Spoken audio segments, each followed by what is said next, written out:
Assalamualaikum warahmatullahi wabarakatuh. Perkenalkan, saya Hawa Nur Alifa dengan NIM 24370117 dari Program Studi Ilmu Pengetahuan Sosial Fakultas Sosial Universitas Negeri Padang.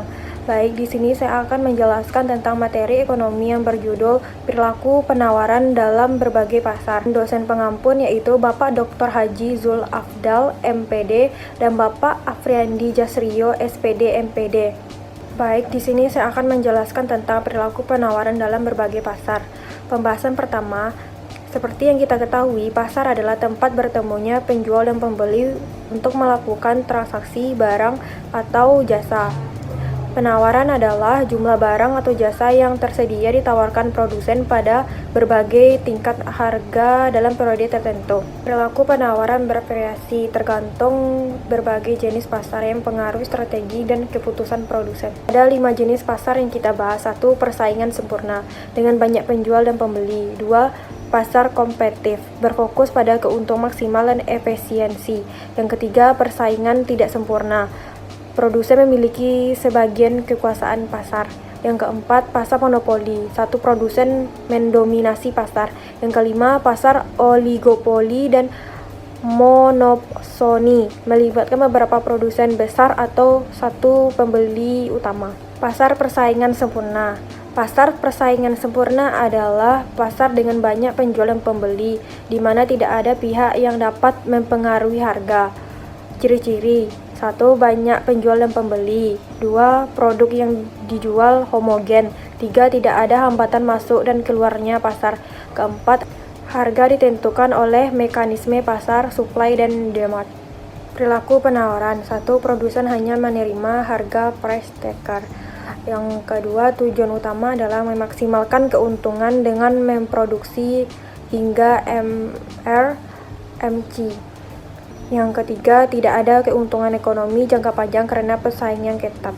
Pasar kompetitif adalah pasar yang berfokus pada keuntungan maksimal, efisien, dan keadilan. Keuntungan maksimal: produsen memproduksi barang atau jasa dengan jumlah di mana keuntungan total return on cost paling besar. Efisiensi: pasar ini mencapai efisiensi alokasi dan produksi. Efisiensi alokasi terjadi ketika sumber daya dialokasikan sesuai kebutuhan konsumen, sedangkan efisiensi produksi tercapai ketika barang diproduksi dengan biaya serendah mungkin. Keadilan: tidak ada dominasi dari satu pihak sehingga harga mencerminkan kondisi pasar yang sebenarnya. Pasar persaingan tidak sempurna. Pasar persaingan tidak sempurna adalah pasar di mana terdapat pengaruh dari produsen sehingga harga tidak seperti pasar sempurna. Ciri-ciri: 1. Produk tidak homogen, differentiated. Yang kedua, ada hambatan masuk dan keluar pasar. Yang ketiga, penjual memiliki sebagian besar kekuatan pasar atau market power. Perilaku penawaran: produsen bisa menentukan harga barang sampai tingkat tertentu. Contoh pasar ini adalah pasar monopolistik, banyak penjual dengan produk berbeda. Pasar monopoli. Pasar monopoli adalah pasar di mana hanya terdapat satu produsen yang menguasai seluruh penawaran barang atau jasa tertentu. Ciri-ciri: 1. Hanya ada satu penjual. 2. Tidak ada harga pengganti yang dekat atau close substitute. Yang ketiga, hambatan masuk pasar sangat tinggi. Yang keempat, penjual memiliki kekuatan penuh untuk menentukan harga. Perilaku penawaran: 1. Produsen memutuskan kombinasi harga dan jumlah barang untuk memaksimalkan keuntungan. 2. Kuantitas ditentukan pada titik di mana MCR dan MC. Yang ketiga, biasanya menghasilkan harga lebih tinggi dan output lebih rendah dibandingkan pasar persaingan sempurna. Pasar oligopoli adalah pasar yang didominasi oleh beberapa penjual besar, baik dengan produk homogen maupun diferensiasi. Ciri-ciri: 1. Sedikit penjual menguasai pasar. 2. Produk bisa homogen, contoh bahan bakar, atau diferensiasi, contoh smartphone. Ketiga, ada saling ketergantungan antara produsen. Strategi: satu produsen mempengaruhi lainnya.